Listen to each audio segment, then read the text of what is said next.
English soccer is famous for its Boxing Day fixtures, and for many, American football is just as much a part of Thanksgiving as the turkey. While the rest of the world rings in the new year with Auld Lang Syne and champagne, for the last 2 decades, Japan has celebrated with fireworks of a different kind. The kind you only get when 2 athletes face off in a mixed martial arts contest. Initially a pro wrestling date, the leaders of the fledgling, now legendary K1 and Pride organisations saw a chance to plant its flag to challenge Japan's infamous red and white concert, which had dominated television broadcasts for decades.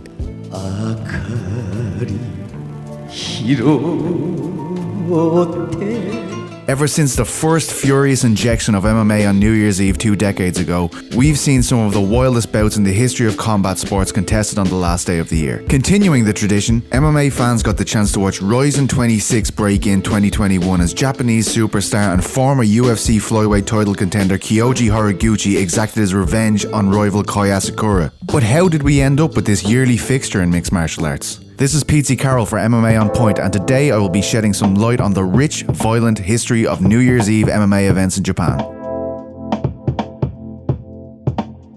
Chapter 1. Inoki Bombaye. Pride was formed in 1997 and was sold on the back of Rickson Gracie's alleged bludgeoning of Yoji Anjo, who had chased him all the way to the US to prove that a professional wrestler could defeat a jiu-jitsu master. The images that surfaced of a bloody Anjo post-Rickson beatdown sold the masses on what would be the headline bout of the first Pride event, Rickson Gracie v Takada, a man who was out for vengeance for the professional wrestling world. Rickson dominated the fight and finished Takada with a first-round armbar. They met again the following year at Pride 4, and Takada suffered a similar demise. It would be the last time that Rickson fought under the Pride banner, which forced the brass to find a new draw to stimulate the masses. All their prayers were answered when they reinvested the Brazil v Japan beef from Rickson and Takada's rivalry into Royce Gracie v Sakuraba. When the Japanese grappling ace defeated the seemingly unbeatable UFC champion at the Pride Grand Prix in 2000, a 90-minute affair that resulted in the fight of the year, the fledgling organisation found a new face of its banner. It was pro wrestling legend Antonio Inoki's initial Inoki Bombaye on New Year's Eve in 2000 that caught the attention of the K1 and Pride chiefs. Inoki, a legendary wrestler, had fought athletes from various disciplines since the 1970s, most famously Muhammad Ali in Tokyo in 1976. Although some of the contests against athletes from different combat sports backgrounds had predetermined results, they are historically referenced as a precursor to mixed martial arts. The selling point of Inoki Bombaye was a nod to Inoki's fighting heritage, with some of the major attractions being New Japan pro wrestling talents being pitted against world-renowned fighters in mixed martial arts matches. Although the first Inoki Bombaye in 2000 was a complete pro wrestling event, it still featured big names from the MMA world. Inoki took on Renzo Gracie in one of the matches. The event also featured Pride's newest star, Sakuraba. The pro wrestling event drew over 42,000 people to the Osaka Dome in 2000, which ultimately led to Inoki, Pride and K1 combining for 2001's New Year's Inoki Bombaye show. In his 2015 article, RIZIN debut leaves questions unanswered for MMA fighting, the legendary Dave Meltzer described how the co-promoted event by Inoki, Pride and K1 won big numbers for the Tokyo Broadcasting System network, despite the national institution, the Red and White concert, televised by national broadcaster NHK, taking place on the same night. For decades, the NHK network has owned New Year's Eve, and still does today with the Red and White concert, wrote Meltzer. Up to that point in time, every other network had tried and failed miserably at competing with the concert. Tokyo Broadcasting System, Inoki and Pride built a show around the stars of New Japan Pro Wrestling against the stars of K1 doing MMA fights. The show did a rating significantly larger than any show had ever done in competition with the concert. The number grew the next year, built around Bob Sapp facing pro wrestler Yoshihiro Takayama. Chapter 2. The Bob Sapp sensation. Sapp's meeting with Nogueira in 2002 is still deemed to be one of the main catalysts behind the most attended event in the history of mixed martial arts. A reported 91,107 people, or 71,000 people depending on who you talk to, crammed into the Tokyo Dome on August 28 to see Pride and K1's co-promoted Shockwave Dynamite event, which was headlined by Sakuraba v Mirko Krokop. Despite a submission loss to Nogueira, who had to rally from behind to claim victory, Sapp's stock only seemed to grow, bolstering his star ahead of his meeting with Takayama at the end of the year. The success of 2002's Inoki Bombaye, headlined by Sapp and Takayama, led to big money deals for a lot of NHK's rival networks, which ultimately split the collaboration between Inoki, K1 and Pride. As Meltzer noted in his 2015 article, with K1 signing a deal with TBS and Pride teaming up with Fuji TV, Inoki's show on NTV, now known as Nippon TV, was doomed without the additions from the other combat promotions rosters. Even though Pride boasted some tasty fights on their 2003 end-of-year card, it could not compete with the fight of the century, putting Goliath Sapp against sumo legend AKEBONO. In his article on RIZIN'S revival for 411 Mania, Dan Plunkett recalled the impact of Sapp's clash with AKEBONO. Bob Sapp was perhaps the biggest sports star in all of Japan, and certainly the biggest combat sports star, wrote Plunkett. Years earlier, the same could have been said for AKEBONO, a sumo megastar throughout the 1990s who retired in 2001. K1 lured AKEBONO in for a match with Sapp that promised to be the biggest fight in Japan since Muhammad Ali fought Antonio Inoki. The fight received worldwide coverage and was a Super Bowl-like attraction in Japan.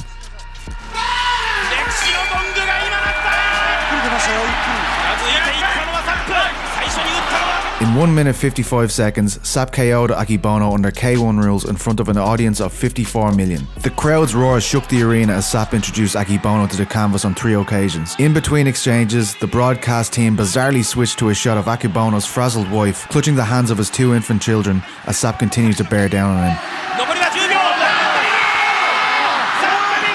Such was the success of the Sapp v AKEBONO fight, for that brief segment they outdrew the Red and White concert, something that had been impossible up to that point. Although K1 won the combat sports rating war, Pride's 2003 Shockwave event also helped to draw eyes away from the Red and White concert, forcing it down to its lowest rating in history.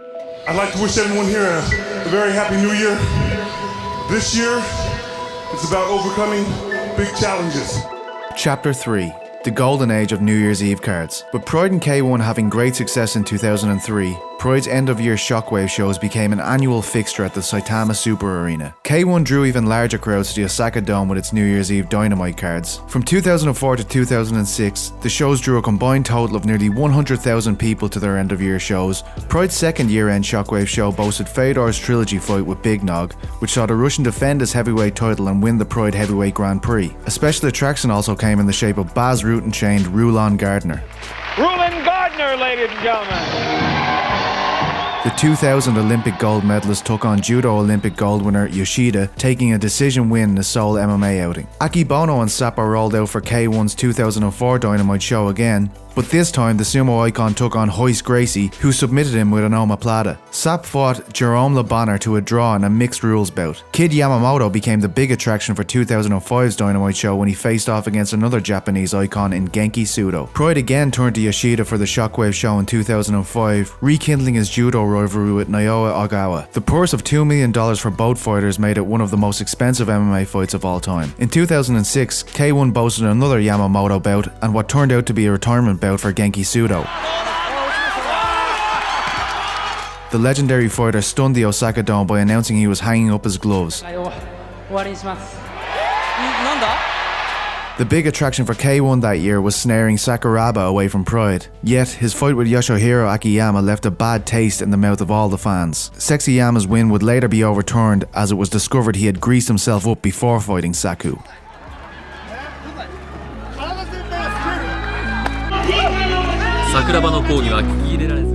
Chapter 4. The Demise of Pride.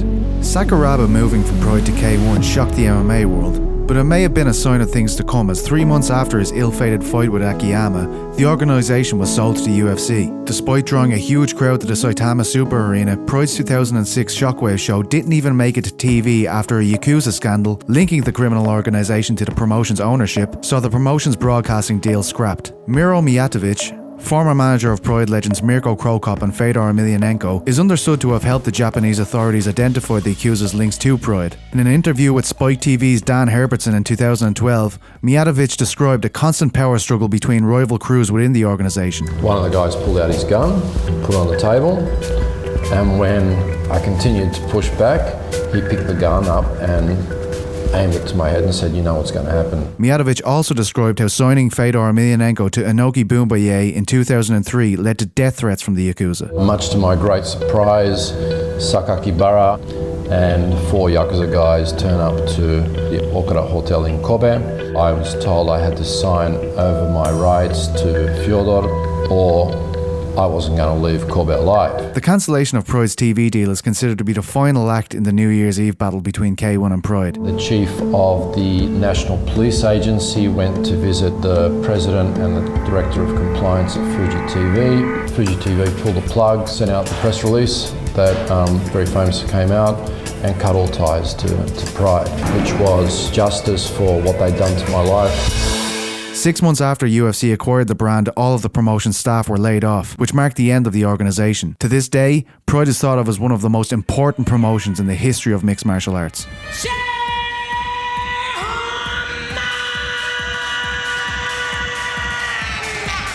Chapter 5. Life after Pride. Following the closure of Pride, the executives from the defunct promotion came together with M1 Global, Shuto, and the Fight and Entertainment Group to host Yarinoka, which was advertised as a farewell to Pride from the Saitama Super Arena. It boasted many of the stars of Pride, most notably Fedor, and some big Japanese names like Akiyama and Shinya Aoki. Although it was a once-off event, the collaboration would pave the way for former Pride executives and the Fighting and Entertainment Group to form the Dream banner. K1 and Heroes, a Japanese MMA promotion now owned by the same parent entity as K1, combined for a final time for 2007's Dynamite show, drawing a number just shy of 50,000 fans to the Osaka Dome. Heroes would disband less than 3 months later, with some of their most prominent names being snared by the newly formed Dream promotion. For 2008's Dynamite show, K1 teamed up with Dream and returned to the Saitama Super Arena, but it failed to capture the attention of the masses like it had previously. For the 2009 show, they called on Satoshi Ishii, fresh off his gold medal winning performance in 2008, to battle Yoshida. Although he pushed the rating back up for his bout,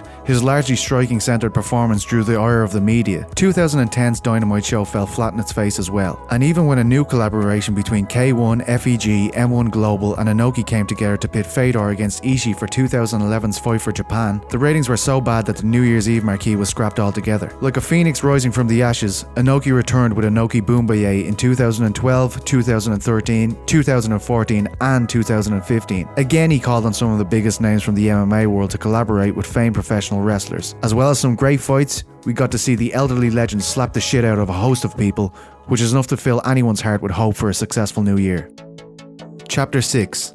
RIZIN'S New Year's Eve Revival. 9 years after Pride's final New Year's Eve show, the newly founded RIZIN organisation, fronted by familiar faces from Pride like Sakakibara and Takada, is reclaiming the end-of-year extravaganza. Although RIZIN has yet to hit the New Year's Eve heights of Pride or K1, since 2015 they have given fans memorable bouts. The World Grand Prix of 2015 was contested over the 29th and 31st of December at the Saitama Super Arena and garnered a lot of attention from international MMA fans. Veteran King Mo was crowned tournament champion over 2 events which also showcased intriguing characters like Kron Gracie, a throwback to his father Hickson's early successes with Pride, and a somewhat more depressing rematch between AKEBONO and Sapp. A battle of Japanese MMA generations took centre stage on the 29th, with Shinya Aoki stopping 46-year-old Sakuraba in the first round of their welterweight clash. 2016 saw RIZIN create a new Japanese star on the New Year's Eve show with the introduction of Tenshin Nasukawa. The kickboxing superstar took 2 victories over the 2 days of action on the 29th and 31st, including a shock submission win on the 31st. The openweight Grand Prix was clinched by the legendary Mirko Cro Cop over 2 days of action. Gracie returned for another submission win, and Brazilian Jiu-Jitsu phenom Gabi Garcia turned heads with her sophomore outing with the promotion. In 2017, the 29th and 31st were dedicated to cementing a new face for the promotion. Kyoji Horiguchi claimed the Bantamweight Grand Prix in a field that included names like Ian McCall, Manuel Cape and Khalid Taha. Kana Asakura wowed with her stoppage of Rina Kabuto in their trilogy bout to claim the Super Atomweight Grand Prix title, and Nasukawa's kickboxing outings to claim the Flyweight Grand Prix underlined his status as must-see TV. The New Year's Eve offering of 2017 is also the first time we saw one of RIZIN's biggest current stars, Koi Asakura, who scored a second round TKO to open his account with the promotion. His brother, Mikuru, joined him on the roster a few months later in 2018. Although Tenshin was earmarked as a future world beater, nobody expected the 20-year-old fighter to be thrust into too many difficult situations so early in his career. But that's exactly what happened when RIZIN marked New Year's Eve 2018 with a boxing exhibition between Floyd Mayweather and the young gun. Mayweather outweighed Tenshin and didn't have to employ the same tentative tactics he did a year before when he faced Conor McGregor. He bulldozed forward and battered the fledgling professional, stopping him just beyond the 2-minute mark when his corner threw in the towel after 3 knockdowns. RIZIN certainly got a lot of traction on the back of the contest. It also drew accusations of match fixing. On the same night, Horiguchi submitted Darian Caldwell to clinch the RIZIN Bantamweight title, and the legendary Aya Hamasaki submitted Kana Asakura to win the Super Atomweight title. 2019 saw RIZIN drop the 2-day attack on the end-of-year festivities. Fresh off Asakura stopping Horiguchi earlier in the year, Manuel Cape was crowned Bantamweight champion when he knocked out the Japanese star in the second round. Seohei Ham clasped the super bantamweight title from Hamasaki's grasp, and Yuri Prohaska devastated CB Dollaway to defend his light heavyweight title. Tenshin Nasukawa was back to winning ways with a demolition job performance, and a new star was born in Tawfiq Masayev when he won the lightweight tournament in a field including Patricky Pitbull and Johnny Case. This year's event was a fantastic showcase and has truly been a shining light for MMA fans around the world, with other promotions on hiatus for the holidays. As MMA fans, we should celebrate the dates so synonymous with our sport. Realise that you're engaging in something that relates right back to the Rickson Gracie Dojo Storm, Fedor Emelianenko v Nogueira, Bob Sapp, the legendary Kid Yamamoto, and even Inoki's famous challenge of Muhammad Ali in 1976. Here's to the rich, violent tradition of New Year's Eve MMA in Japan. Let's hope 2021 is better for all of us. Mwah! As always, we appreciate the consumption of our wonderful content. Please like and subscribe. We upload 3 dazzling videos per week to keep you on your toes, so please hit us up in the comments section to tell us how you feel. You can also join our Discord channel, the link for which is in the description. I really hoped you enjoyed the video this week. Slán agus Beannacht.